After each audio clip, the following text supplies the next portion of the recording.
ശ്രീരാമ രാമ രാമ ശ്രീരാമചന്ദ്ര ജയ. ശ്രീരാമ രാമ രാമ ശ്രീരാമഭദ്ര ജയ. ഹരിശ്രീ ഗണപതയേ നമ. അവിഘ്നമസ്തു. അനന്തരം അവരെല്ലാവരും കൂടി വീണ്ടും രാമസന്നിധിയിൽ സമാഗതരായി. രാമൻ വിഭീഷണനോട് പറഞ്ഞു, ഇനി യാത്രയുടെ കാര്യത്തെക്കുറിച്ചാണ് ആലോചിക്കേണ്ടത്. വിഭീഷണൻ പറഞ്ഞു, പ്രഭു, അതിനിത്ര വളരെ ആലോചിക്കാൻ എന്തിന്?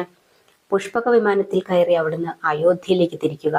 രാവണന്റെ പിൻഗാമി അടിയനാണെങ്കിലും ആ വിമാനത്തിൽ സഞ്ചരിക്കാനുള്ള പിൻഗാമി അടിയനല്ല. അതിനുള്ള യോഗ്യത അടിയനില്ല. ഒരു ഉപഹാരമായി അടിയനത് അവിടത്തേക്ക് ദാനം ചെയ്യുന്നു. സദയം അത് സ്വീകരിക്കണം. രാമൻ പറഞ്ഞു, വിഭീഷണ, ആ വിമാനം എനിക്കും ആവശ്യമില്ല. എങ്കിലും യാത്രയ്ക്ക് വേണ്ടി തൽക്കാലം ഞാനത് സ്വീകരിക്കാം. അയോധ്യയിൽ എത്തിയാൽ അത് തിരിച്ച് അളകാപുരിയിലേക്ക് അയക്കണം. അത് കുബേരനിൽ നിന്ന് അപഹരിച്ചെടുത്തതാണ്. ആയതിനാൽ അത് തിരിച്ച് അദ്ദേഹത്തിന് തന്നെ കിട്ടേണ്ടതാണ്. എല്ലാം നിന്തിരുവടിയുടെ അഭീഷ്ടമെന്ന് പറഞ്ഞ് വിഭീഷണൻ സമ്മതിച്ചു. അല്പസമയത്തിനകം വിമാനം എത്തി. അതിലെ ഭദ്രദീപം തെളിഞ്ഞു. രാമൻ ജനകാത്മജിയുടെ കരം ഗ്രഹിച്ചുകൊണ്ട് വിമാനത്തിൽ വന്നു കയറി. പിറകെ ചാപ ബാണതൂണീരങ്ങളും ധരിച്ചുകൊണ്ട് സൗമിത്രിയും പ്രവേശിച്ചു. തങ്ങളുടെ നാഥന്റെ വേർപാടിൽ അതീവ ദുഃഖിതരായി ലങ്കാനിവാസികളും വാനരന്മാരും നിറഞ്ഞ കണ്ണുകളോടെ ചുറ്റും വന്ന് കൂടി നിന്നു. എല്ലാവരുടെ മുഖങ്ങളിലും അശ്രുമുത്തുകൾ അടർന്നു വീണുകൊണ്ടിരുന്നു. സങ്കടപ്പെട്ട് കരഞ്ഞുകൊണ്ടു നിന്ന ത്രിജടയെയും സീത സമാശ്വസിപ്പിച്ച് വിമാനത്തിൽ കയറ്റി തൻ്റെ അടുത്തിരുത്തി. ഈ സമയം വിഭീഷണൻ ഉണർത്തിച്ചു, നിന്തിരുവടിയുടെ അമ്മമാരെയും അനുജന്മാരെയും രാജ്യത്തെയും രാജധാനിയെയും കാണുവാൻ അടിയങ്ങൾക്ക് വലിയ ആഗ്രഹമുണ്ട്. അപ്പോൾ രാമൻ പറഞ്ഞു, അങ്ങും കൂടി എന്നോട് ഒരുമിച്ച് വരിക. അതെനിക്ക് ഏറ്റവും അഭിമാനകരവും സന്തോഷപ്രദവുമാണ്. അങ്ങും ധർമ്മപത്നി സരമാദേവിയും കയറൂ. ഇനിയും ആർക്കെങ്കിലും വരണമെന്ന് ആഗ്രഹമുണ്ടെങ്കിൽ അവരെല്ലാവരും വിമാനത്തിൽ കയറിക്കൊള്ളട്ടെ. വിഭീഷണനും സരമയും അവരുടെ അംഗരക്ഷക സേനകളും രക്ഷോവര പ്രധാനികളും സന്തോഷപൂർവ്വം വിമാനത്തിൽ പ്രവേശിച്ചു. മണ്ഡോദരിയും ധന്യമാലയും കൈവണങ്ങിക്കൊണ്ട് പറഞ്ഞു, നാഥ, അടിയങ്ങൾ വിധവകളാണ്. വിധവകൾ വിമാനത്തിൽ കയറുന്നത് ഉചിതമല്ല. പോരെങ്കിൽ വിമാനം നീങ്ങുകയുമില്ല. ആയതിനാൽ അടിയങ്ങളെ അനുഗ്രഹിച്ചാൽ മതി. രാമൻ പറഞ്ഞു, ധന്യാംഗികളെ, നിങ്ങൾ പോയി സമാധാനത്തോടെ ജീവിക്കൂ. ഈ ജീവിതം ശാശ്വതമല്ല, സന്തോഷത്തിന്റെ മലർമത്തെയുമല്ല. അതും നിങ്ങൾ ഓർമ്മിക്കണം. ദൈവചിന്തയോടെ നിങ്ങൾ ചിരകാലം വാഴുക.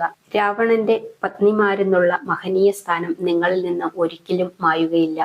രാജമാതാക്കളായി, അമ്മ മഹാരാജ്ഞിമാരായി നിങ്ങൾ ഇവിടെ ജീവിക്കൂ. ഉത്തമനായ വിഭീഷണൻ നിങ്ങളെ ഒരിക്കലും ദ്രോഹിക്കുകയില്ല. ഇനിയൊരവസരത്തിൽ സൗകര്യം കിട്ടിയാൽ ഞാനും സീതയും കൂടി വന്ന് നിങ്ങളെ എല്ലാവരെയും കണ്ടുകൊള്ളാം. സന്തോഷമായി പോകൂ. രാവണൻ നിത്യമുക്തനായി കഴിഞ്ഞിരിക്കുകയാണ്. അത് ധരിച്ചുകൊള്ളൂ. ആ സമയം മണ്ഡോദരി സീതയോട് മാപ്പപേക്ഷിച്ചു. താൻ മണ്ഡോദരിയെ അമ്മയെപ്പോലെയാണ് കാണുന്നതെന്നും തന്നെ സമാശ്വസിപ്പിച്ചത് താൻ ഓർക്കുന്നുണ്ടെന്നും പറഞ്ഞ് സീത മണ്ഡോദരിയെ ആശ്വസിപ്പിച്ചു. എല്ലാവരോടും സീതയും രാമനും യാത്ര പറഞ്ഞു. വാനരന്മാർ ഹതാശരായി നിൽക്കുകയാണ്. രഘുപതി അർക്കസുതന്റെ നേർക്ക് തിരിഞ്ഞുകൊണ്ട് പറഞ്ഞു, സുഗ്രീവ, അങ്ങേക്ക് എൻ്റെ കൂടെ വരണമെന്നുണ്ടെങ്കിൽ വിമാനത്തിൽ കയറിക്കൊള്ളൂ. അതുപോലെ ആഞ്ജനേയ, എനിക്കും സീതയ്ക്കും നിന്നെ മറക്കാൻ പാടില്ലാത്തത് കൊണ്ട് നീയും വിമാനത്തിൽ കയറൂ. വൃദ്ധനായ ജാമ്പവാനും കയറിക്കൊള്ളട്ടെ. ഇളമുറ അങ്കദനും കൂടെ പോരട്ടെ. നീലനും നളനും സേതുബന്ധനം ചെയ്തവരാണ്. അവരും എൻ്റെ കൂടെ വരണം. ഇനിയും ആർക്കെല്ലാം വരണമെന്നുണ്ടെങ്കിൽ അവരെല്ലാം കയറിക്കൊള്ളട്ടെ. നിങ്ങളെല്ലാവരും എൻ്റെ കൂടെ വരണമെന്നുള്ളതാണ് എൻ്റെ ആഗ്രഹം. വർദ്ധിച്ച സന്തോഷത്തോടെ സുഗ്രീവൻ, ഹനുമാൻ, അങ്കദൻ, ജാമ്പവാൻ, നീലൻ, നളൻ, ദതിമുഖൻ, സുഷേണൻ, മിന്ദൻ തുടങ്ങിയ ഒട്ടനവധി കവിപുങ്കവന്മാർ വിമാനത്തിൽ സമാരൂഢരായി. എത്രയെത്ര യാത്രക്കാർ അതിൽ കയറുന്നുവോ അത്രയെത്ര ആ വിശിഷ്ടയാനം വിസ്തൃതമായിക്കൊണ്ടിരുന്നു. ബാക്കിയുള്ള മർക്കട സഞ്ചയം കിഷ്കിന്ധയിലേക്ക് പോയിക്കൊള്ളുവാൻ സുഗ്രീവൻ ആജ്ഞാപിച്ചു. രാമദേവന്റെ യാത്രാരംഭ സമയത്ത് ലങ്കയിലെ കൂട്ടമണി മുഴങ്ങി, ആചാരവെടികൾ പൊട്ടി. വിഭീഷണന്റെ കൽപ്പനയായിരുന്നു അത്. പുഷ്പകം പുഷ്കര വീതിയിലേക്ക് ഉയർന്ന് പൂർണ്ണ ചന്ദ്രബിംബം കണക്കെ പ്രശോഭിച്ചു. അമ്പരമധ്യത്തിൽ കൂടി വിമാനം പറക്കുകയാണ്. രജനീചര വീരന്മാർ മരിച്ചു വീണ രണാങ്കണം രഘുവരൻ സീതയെ കാണിച്ചു കൊടുത്തു. 100 യോജന നീളമുള്ള സേതുവും സീതയെ കാണിച്ചു കൊടുത്തു. വിമാനം പ്രയാണം ചെയ്തുകൊണ്ടിരിക്കെ തന്റെ ഉത്സംഗത്തിൽ ചാരിക്കിടന്നിരുന്ന സീതയുടെ വാർകൂന്തള ബന്ധനത്തില് ഹനുമാൻ തന്നെ ഏൽപ്പിച്ച ചൂടാരത്നത്തെ വൽക്കലത്തുമ്പിൽ നിന്നും അഴിച്ചെടുത്ത് അഴകോടെ അളിവർണ്ണൻ അണിയിച്ചു.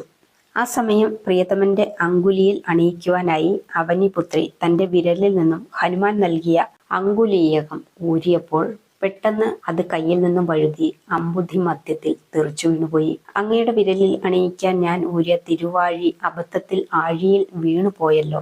സീത സങ്കടത്തോടെ അവലാതിപ്പെട്ടു. ഹനുമാൻ അത് കേട്ടു. രാമഭദ്രൻ സമീരണപുത്രനെ സാകൂതമെന്ന് വീക്ഷിക്കുകയും ചെയ്തു. പെട്ടെന്ന് വിമാനത്തിന്റെ ഗതി നിലച്ചു.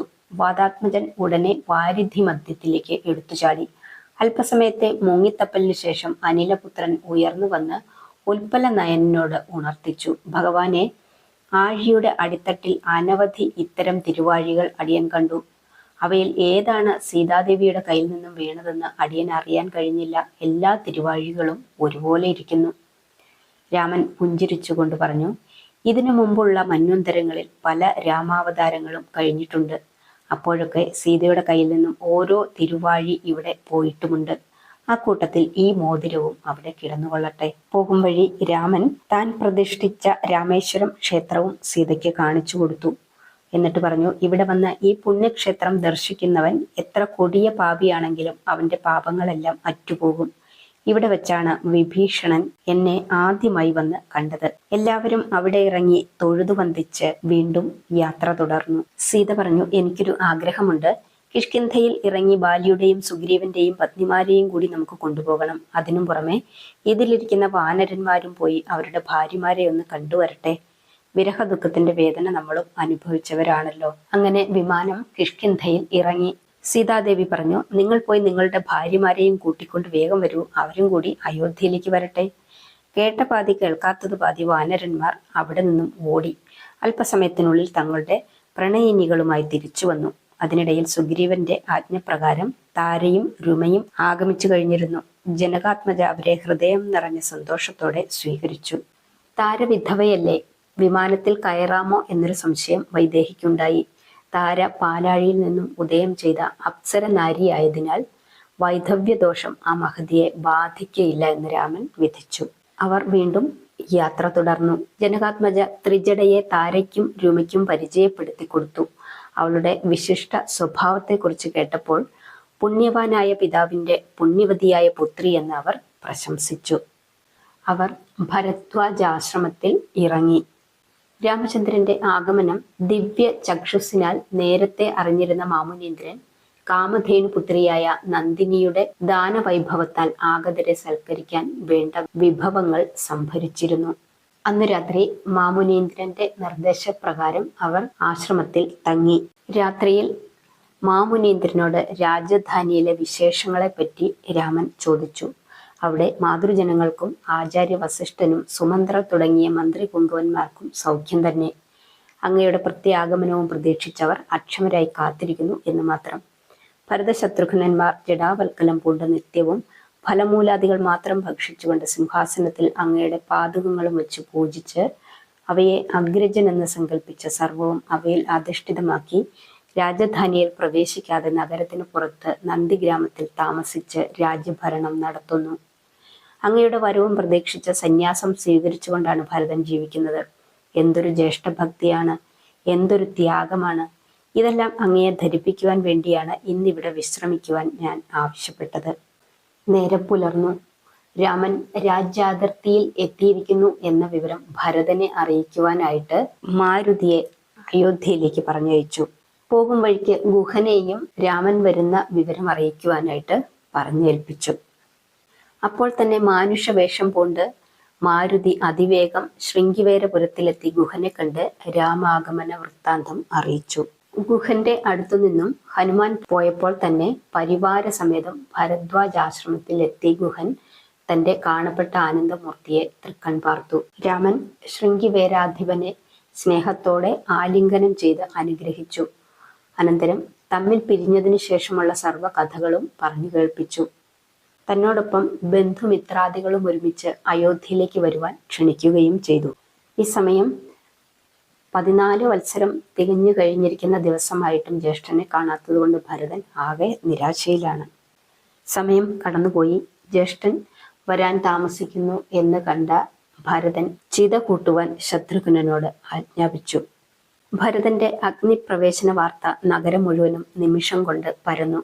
സങ്കടത്തോടെ പൗരാവലികളും വളരെയേറെ വന്നുകൂടി. അന്തഃപുരത്തിലെ അമ്മമാരും പത്നിമാരും അത് കേട്ട് പ്രാണവേദനയോടെ അവിടെ ഓടിയണച്ചെത്തി. ചന്ദനമരവും അകിലും കൊണ്ടുള്ള ഒരു ചിത അവിടെ സജ്ജമായി. ചിതയിൽ അഗ്നി ആളിക്കത്തിത്തുടങ്ങി. ഭരതൻ കുളിച്ച് ഭക്തിപൂർവം രാമപാദുകങ്ങളെ നമസ്കരിച്ചതിനു ശേഷം ചിതയുടെ അടുത്ത് വന്ന് തൊഴുത് സർവ്വദേവന്മാരെയും സാക്ഷിയാക്കി അഗ്രജനെ അന്തരംഗത്തിൽ ധ്യാനിച്ചുകൊണ്ട് അതിനെ വലത്തുവെക്കാൻ തുടങ്ങി. 7 പ്രദക്ഷിണങ്ങളാണ് വേണ്ടത്. 1, 2, 3, 4, 5. ഇനി 2 പ്രദക്ഷിണങ്ങൾ കൂടിയുണ്ട്. തീ ആളുകയാണ്. അതാ മുകളിലൊരു ശബ്ദം വന്നു. ശ്രീരാമചന്ദ്രൻ അയോധ്യയിൽ രാമഭദ്രൻ എത്തി. ഭരതകുമാര, അരുത് അരുത്, നിർത്തൂ.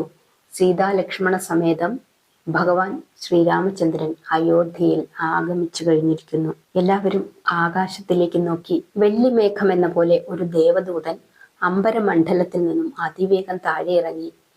അർദ്ധമൂർച്ഛിതനായി ചിതയ്ക്ക് പ്രദക്ഷിണം വയ്ക്കുന്ന ഭരതന്റെ പാദങ്ങളിൽ വീണ് നമസ്കരിച്ചു. കുമാരൻ ചോദിച്ചു, ഈ സന്തോഷ വാർത്തയും വഹിച്ചുകൊണ്ട് വന്ന അങ്ങ് ആരാണ്? വാനവനോ മാനവനോ ഗന്ധർവനോ കിംപുരുഷനോ ആരാണ്? ആകാശവാണിയെ ഞാൻ കേട്ടത് വെറും സ്വപ്ന ശബ്ദമാണോ? ഞാൻ ഉറങ്ങുകയാണോ അതോ ഉണർന്നിരിക്കുകയാണോ? ഹനുമാൻ കൈകൂപ്പിക്കൊണ്ട് പറഞ്ഞു, കുമാര, ഇത് സ്വപ്നമല്ല, യാഥാർത്ഥ്യമാണ്. ജാനകിയോടും സുമിത്രാത്മജനോടും വമ്പന്മാരായ വളരെ വാനര വീരന്മാരോടും വിഭീഷണാദി രക്ഷോവര വീരന്മാരോടും ശൃംഗിവേരാധിപ നിഷാദ പുങ്കവനോടും ഉത്തമകളായ അവരുടെ പത്നിമാരോടും കൂടി രാമചന്ദ്ര പ്രഭു കുബേര പുഷ്പവിമാനത്തിൽ ഭരദ്വാജാശ്രമത്തിൽ ഇന്നലെ വൈകിട്ട് തന്നെ എഴുന്നള്ളി കഴിഞ്ഞിരിക്കുന്നു. അല്പസമയത്തിനുള്ളിൽ അദ്ദേഹം ഇവിടെ എത്തും. ഞാൻ അദ്ദേഹത്തിന്റെ ഒരു എളിയ ദാസനും ദൂതനുമാണ്. പേര് ഹനുമാൻ എന്ന്. മരുതി മനുഷ്യരൂപം വെടിഞ്ഞ് തന്റെ സ്വന്തം മർക്കട രൂപം സ്വീകരിച്ചു. ചിത്രകൂടത്തിൽ വെച്ച് രാമഭരതന്മാർ തമ്മിൽ പിരിഞ്ഞതിനു ശേഷം നടന്ന സർവ്വസംഭവങ്ങളും സമീരണപുത്രൻ സർവ്വയാളുകളും കേൾക്കെ സവിസ്തരം പറഞ്ഞു കേൾപ്പിച്ചു. എല്ലാം കേട്ട് പരമാത്ഭുത സ്തബ്ധരായ അവർ വിമാനത്തിന്റെ വരവും നോക്കി നിന്നു. മഹാമേരു പർവ്വതത്തോളം സ്വർണം അങ്ങേക്ക് നൽകിയാലും ഇതിന് പ്രതിഫലമാവുകയില്ല എന്ന് പറഞ്ഞ് ഭരതൻ മാരുതിയെ കെട്ടിപ്പിടിച്ച് ആശ്ലേഷിച്ചു. അനന്തരം മന്ത്രിമാരെയും ശത്രുഘ്നെയും വിളിച്ച് ജ്യേഷ്ഠന്റെ ആഗമനം സംബന്ധിച്ച് ഈ നിമിഷം തന്നെ അയോധ്യ അതിശയകരമായ അലങ്കാരങ്ങൾ കൊണ്ട് വിളങ്ങണം എന്ന് കൽപ്പിച്ചു. അയോധ്യയിലാകെ അല്പസമയം കൊണ്ട് മായാശക്തിയിൽ എന്ന പോലെ ഒരു ദേവമഹോത്സവത്തിന്റെ പ്രതീതി പ്രകാശിച്ചു. പരിചാരികമാരോടുകൂടി അമ്മ മഹാരാജ്ഞിമാരും പുത്രഭാര്യമാരും പല്ലക്കുകളിൽ അവിടെ എത്തി. സ്വർണ ചഷുകത്തിൽ തീർത്ഥജലവുമായി വസിഷ്ഠൻ തയ്യാറായി. അരുന്ധതി ദേവി സീതയെ പരിരംഭണ ചെയ്യാൻ കാത്തുനിന്നു. മന്ത്രിമാർ മന്ത്രദണ്ഡുകളുമായി യഥാസ്ഥാനങ്ങളിൽ നിലയുറപ്പിച്ചു. സേനാപതികൾ ചതുരംഗ സേനകളെയും 4 വശവും നിരത്തി. നന്ദിഗ്രാമം ഒരു 2ാം അയോധ്യ പോലെ അപ്പോൾ വിളങ്ങി. എങ്ങനെയാണ് ജ്യേഷ്ഠനെ സ്വീകരിക്കേണ്ടതെന്നുള്ള സംഭ്രമത്താൽ ഭരതന്റെ ശരീരം വേപതു പൂണ്ടു. എല്ലാവരുടെയും കണ്ണുകളെ പുളകമണിയിച്ചുകൊണ്ട് പുഷ്പക വിമാനം അങ്ങു ദൂരെ പ്രത്യക്ഷപ്പെട്ടു. പുഷ്പകം പുഷ്കര വീഥിയിൽ നിന്നും മന്ദം മന്ദം താഴേക്കടുത്തു. കൂട്ടവെടികളും കൂട്ടമണിനാദങ്ങളും തുടരെ തുടരെ മുഴങ്ങി. ദേവകാര്യാർത്ഥം ശത്രു നിഗ്രഹം ചെയ്ത് തിരിച്ചെഴുന്നള്ളുന്ന ധർമ്മമൂർത്തിയെ കാണുവാൻ ഇന്ദ്രാദി ദേവഗണങ്ങളും വന്ന് വാനവീഥിയിൽ നിരന്നു. വിമാനം നന്ദിഗ്രാമത്തിന്റെ സമതലത്തിൽ വന്നു നിന്നു. രാമപാദുകങ്ങളും ശിരസിൽ വഹിച്ചുകൊണ്ട് ശത്രുഘ്നാൽ അനുഗതനായി ഭരതൻ ഓടി അടുത്ത് വിമാനത്തിൽ കയറി അഗ്രജന്റെ അടിമലരുകളിൽ വീണ് ഒരു കൊച്ചുകുട്ടിയെ പോലെ വിതുമ്പി വിതുമ്പി കരഞ്ഞു. ശത്രുഘ്നും അശ്രുധാര വാർത്തുകൊണ്ട് ആദരവോടെ ജ്യേഷ്ഠപാദങ്ങളിൽ വീണ് നമസ്കരിച്ചു. രാമഭദ്രൻ രണ്ടുപേരെയും വാത്സല്യപൂർവ്വം പിടിച്ചെഴുന്നേൽപ്പിച്ച് ചുംബിച്ച് അവരുടെ മൂർധാവുകളിൽ ഹർഷാശ്രുക്കൾ പൊഴിച്ചു. ലക്ഷ്മണൻ ഭരതപാദങ്ങളിലും ശത്രുഘ്നൻ ലക്ഷ്മണ പാദങ്ങളിലും പിന്നീട് വീണ് നമസ്കരിച്ചു. അനന്തരം സീതാദേവിയുടെ പാവന പാദങ്ങളിലും ഭരത ശത്രുഘ്നന്മാർ വീണു വണങ്ങി. മൈഥിലിയുടെ മയ്യിൽ മിഴികളിൽ അപ്പോൾ നിറഞ്ഞ വെള്ളം രാമൻ തുടച്ചു കളഞ്ഞു. എല്ലാവരും വിമാനത്തിൽ നിന്നും താഴെ ഇറങ്ങി. വസിഷ്ഠൻ അടുത്തു ചെന്ന് രാമദേവനെ തഴുകി തീർത്ഥജലം തളിച്ച് അനുഗ്രഹിച്ചു. അരുന്ധതി ദേവി ജാനകിയെ ഓമൽ ചുംബനം നൽകി ദേഹം തലോടി. മന്ത്രിമാരും സേനാപതികളും രാമസന്നിധിയിൽ വന്ന് കൈകൂപ്പി തങ്ങളുടെ ഭക്തി ആദരവുകൾ പ്രകടിപ്പിച്ചു. സുഗ്രീവൻ, അംഗദൻ, ജാമ്പവാൻ, നീലൻ, നളൻ, മൈന്ദൻ, വിവിധൻ, സുഷേണൻ, താരൻ, ഗയൻ, ഗവയൻ, ഗവാക്ഷൻ, വൃഷഭൻ, ശരഭൻ, പനസൻ, വിനതൻ, വികടൻ, ശൂരൻ, ദതിമുഖൻ, കുമുദൻ, ശതബലി, ദുർമുഖൻ, വേഗദർശി, സുമുഖൻ, ഗന്ധമാദനൻ, കേസരി തുടങ്ങിയ വാനര പ്രവരരെയും വിഭീഷണനെയും ഗുഹനെയും സരമ, ത്രിജട, താര, രുമ തുടങ്ങിയ അങ്കനാമണികളെയും ലക്ഷ്മണൻ പരിചയപ്പെടുത്തിയതനുസരിച്ച് ഭരതശത്രുഘ്നന്മാർ അവരെയും കൈവണങ്ങി. അഗ്രജന്റെ ഭക്തദാസനായ ഹനുമാനെ സ്വന്തം സഹോദരനെ എന്ന പോലെ ഭരതൻ അൻപുകലർന്ന് പുണർന്നു. ജ്യേഷ്ഠനെ സഹായിച്ച സുഗ്രീവനെ ഗാഠാലിംഗനം ചെയ്തുകൊണ്ട് ഭരതൻ നിവദിച്ചു. ഞങ്ങൾ 4 പേരല്ല, നമ്മൾ 5 പേരാണ് ഇനി സഹോദരങ്ങൾ.